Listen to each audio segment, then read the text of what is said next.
నమస్కారం, నేను మిస్సిఎస్. తెలంగాణలో కొత్త ప్రభుత్వము చేయుత పెన్షన్లకు సంబంధించి దరఖాస్తులను ప్రజాపాలన పేరిట స్వీకరించడం అనేది జరిగింది. అయితే ఈ చేయుత పెన్షన్లకు సంబంధించినటువంటి దరఖాస్తులలో వృద్ధాప్య పెన్షన్కు కూడా చాలా మంది దరఖాస్తు చేసుకుని ఉంటారు. ఈ వృద్ధాప్య పెన్షన్కు సంబంధించి గత ప్రభుత్వము 65 సంవత్సరాల వయసును 57 సంవత్సరాలకు కుదించి 57 సంవత్సరాలు నిండిన తర్వాత పెన్షన్లు ఇవ్వడం జరుగుతుందని ఒక జీవోను తీసుకురావడం అనేది జరిగింది. అయితే ఈ కొత్త ప్రభుత్వం కూడా మేనిఫెస్టోలో 57 సంవత్సరాలు నిండిన వారందరికీ కూడా పెన్షన్లు ఇస్తామని, అంటే 4,000 రూపాయల పెన్షన్ ఇస్తామని హామీ ఇచ్చింది. దానిలో భాగంగానే దరఖాస్తులను కూడా స్వీకరించింది. ఇది మీ అందరికీ తెలుసు. అయితే ఇక్కడ ఈ 57 సంవత్సరాలు ఎప్పటి వరకు నిండాలి, ఏ తేదీ వరకు నిండాలి, ఏ నెల వరకు నిండాలి అనేది ఇక్కడ మీకు తెలియకపోయి ఉండొచ్చు. దీనికి సంబంధించినటువంటి వివరాలను ఈరోజు మీకు అందిస్తాను. అయితే చాలా మందికి ఇక్కడ ఓటర్ ఐడి కార్డులో కానివ్వండి, రేషన్ కార్డులో కానివ్వండి, ఆధార్ కార్డులో కానివ్వండి, ఇక్కడ ఫుల్ డేట్ ఆఫ్ బర్త్ అనేది ఉండదు. అంటే ఇక్కడ నెల, ఆ తర్వాత తేదీ, ఆ తర్వాత సంవత్సరం, ఈ విధంగా మెన్షన్ చేసి ఉండరు. కానీ ఇక్కడ 1970, 65, 60 ఈ విధంగా సంవత్సరాన్ని మెన్షన్ చేస్తూ ఉంటారు. ఈ విధంగా మెన్షన్ చేయడం వల్ల వారికి నెల ఉండదు, డేటు ఉండదు, కాబట్టి వారికి ఇబ్బంది అనేది ఉంటుంది.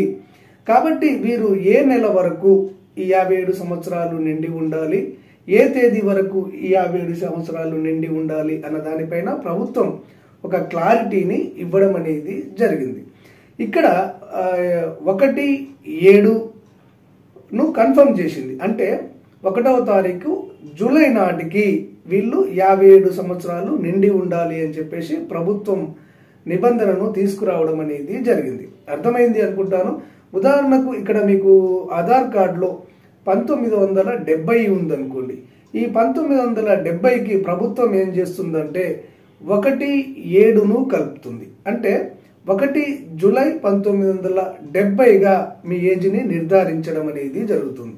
అదేవిధంగా 1965 డేట్ ఆఫ్ బర్త్ ఆధార్ కార్డులో కానివ్వండి, ఓటర్ ఐడి కార్డులో ఉందనుకోండి, వారికి 1 జూలై అంటే 1/7/1965గా నిర్ధారించి వారి ఏజ్ని క్యాలిక్యులేట్ చేసి వారికి 57 సంవత్సరాలు నిండినట్టుగా నిర్ధారించడం అనేది జరుగుతుంది.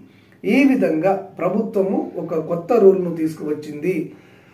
ఏ సంవత్సరం అయినా కానీ, అంటే ఇక్కడ 2024కు మీకు 57 సంవత్సరాలు నిండాలి అంటే ఇక్కడ 1 జూలై నాటికి 57 సంవత్సరాలు నిండి ఉండాలి అని చెప్పేసి ప్రభుత్వం నిర్ధారిస్తుంది.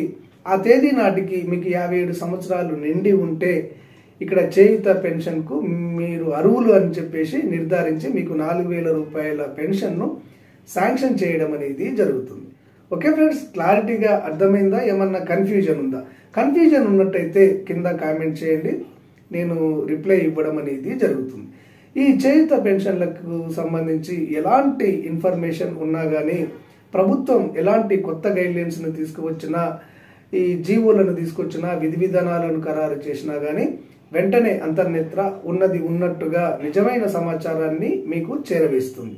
ఈ సమాచారం మీకు వెంటనే తెలియాలి అంటే అంతర్నేత్ర ఛానల్ను సబ్స్క్రైబ్ చేసుకోండి. పక్కనే బెల్ ఐకాన్ ఉంటుంది, దానిపైన ప్రెస్ చేయండి. ఆ తర్వాత ఆల్ అనే ఆప్షన్ వస్తుంది, దానిపైన క్లిక్ చేయగానే అంతర్నేత్ర అందించే ప్రతి వీడియో కూడా మీ మొబైల్లో వెంటనే రావడం అనేది జరుగుతుంది. ఈ విషయాలు మీకు తెలియడం అనేది జరుగుతుంది. ధన్యవాదాలు.